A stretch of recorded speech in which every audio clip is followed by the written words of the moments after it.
अमृत योजना लिंगायतांसाठी फसवे मृगजळ असून समाजात फूट पाडण्याचा डाव असल्याची टीका डॉक्टर बसवराज बगले यांनी केली।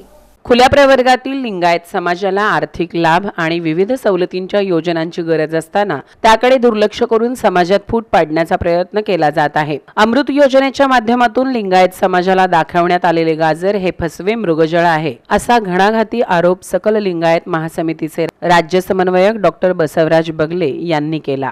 राज्य शासनाच्या सामाजिक न्याय विभागाने नुकत्याच काढलेल्या आदेशाद्वारे अमृत योजनेच्या लाभार्थी गटात हिंदू वीरशैव लिंगायत या उल्लेखाचा समावेश केला आहे।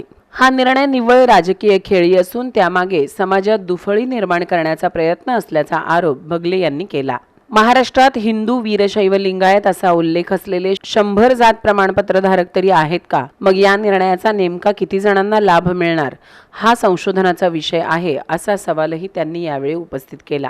अमृत योजनेत खुल्या प्रवर्गातील आर्थिकदृष्ट्या दुर्बल घटकांना कौशल्यपूर्ण प्रशिक्षण व त्यासाठी नाममात्र अनुदान देण्याची तरतूद आहे। लिंगायत समाजातील व्यक्ती खुल्या प्रवर्गातील लाभार्थी ठरू शकते, मात्र आतापर्यंत लिंगायत समाजातील किती जणांनी या योजनेचा लाभ घेतला आणि शासनाने किती निधी खर्च केला याची आकडेवारी सरकारकडे आहे का, असा प्रश्नही बगले यांनी उपस्थित केला आहे। हिंदू वीरशैव लिंगायत उल्लेखाची गरज काय?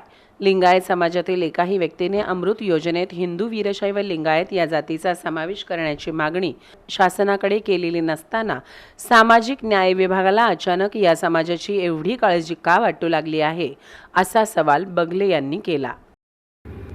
अमृत योजना ही अशी आहे की महाराष्ट्रातील खुल्या प्रवर्गातील फक्त लिंगायत नव्हे, सगळ्या समाजाचे खुल्या प्रवर्गातील आर्थिक दुर्बल घटकात मोडणाऱ्या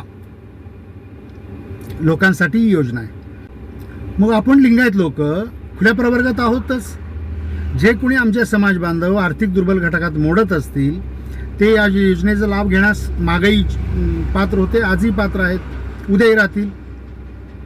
आपण खुले आहोत, आमच्याकडं दाखला आहे आर्थिक दुर्बल घटकाचा, तर आम्ही त्या योजनेचा अमृत योजनेचा फायदा घेऊ शकतो। पुन्हा आज नव्यानं शासन आदेश काढून हिंदू लिंगायत आणि वीरशैव लिंगायत ह्या शब्दांची घुसमट त्यात करायची काय गरज होती?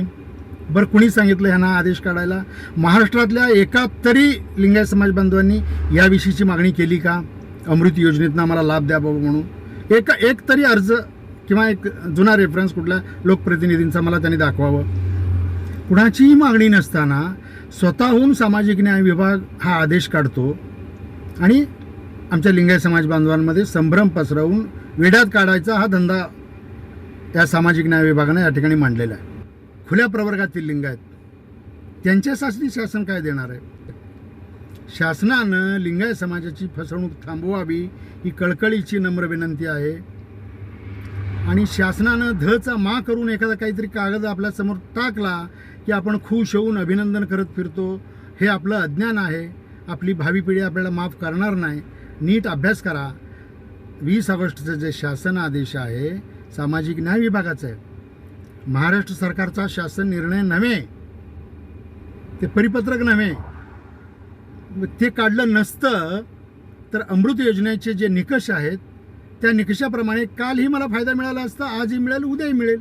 मग आत्ता GR काढून आमची दिशाभूल करण्याचा उद्देश काय आहे?